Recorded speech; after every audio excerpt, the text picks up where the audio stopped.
IL টি-20 লিগে দ্বিতীয় ম্যাচে কিং রাইডার্সের বিপক্ষে বল হাতে রীতিমতো ঝড় তুললেন মোস্তাফিজুর রহমান। চোখ ধাঁধানো বোলিং, প্রতিপক্ষ ব্যাটারকে করেছেন পরাস্ত। বল হাতে তুলে নিয়েছেন একের পর এক গুরুত্বপূর্ণ উইকেট। তবে দুবাই ক্যাপিটালসের হয়ে বল হাতে রীতিমতো রেকর্ড করলেন মোস্তাফিজ। দর্শক, এসবের বিস্তারিত থাকছে ভিডিওর প্রতিবেদনে। দর্শক, আজ কিং রাইডার্সের বিপক্ষে খেলতে নেমেছে মোস্তাফিজুর রহমানের দল দুবাই ক্যাপিটালস। তবে শুরুতে টস জিতে আগে ব্যাটিং করার সিদ্ধান্ত নেন মোস্তাফিজুরের দল।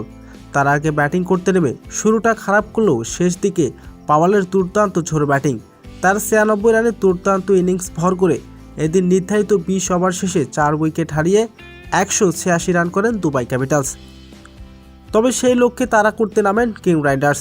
তবে শুরুতেই উইকেটের আঘাত দেন ওলিয়া। প্রথম ওভারে 5 রান দিয়ে তুলে নেন দুটি গুরুত্বপূর্ণ উইকেট। এরপর দ্বিতীয় ওভারে বল হাতে আসেন মোস্তাফিজুর রহমান। তবে তৃতীয় বলে একটি বাউন্ডারি হজম করেন তিনি। এরপর সেই ওভারের পঞ্চম বলে উইকেটের দেখা পান মোস্তাফিজুর রহমান। পাওয়ার প্লের শেষ ওভারে বোলিংয়ে আসেন মোস্তাফিজুর রহমান, আর প্রথম 2 বলে দুটি বাউন্ডারি হজম করেন তিনি। তবে সেই ওভারের চতুর্থ বলে দুর্দান্ত খেলতে থাকা ফিল সলকে সাজ করে ফেরান মোস্তাফিজুর রহমান। এরপর তৃতীয় ওভারে খরচ করেন মাত্র 6 রান, পাননি কোনো উইকেটের দেখা। সব মিলিয়ে 3 ওভার বোলিং করার সুযোগ পান মোস্তাফিজুর রহমান। 22 রান খরচ করেছেন, নিয়েছেন দুটি গুরুত্বপূর্ণ উইকেট। আর মোস্তাফিজুর রহমানের দুর্দান্ত বোলিং।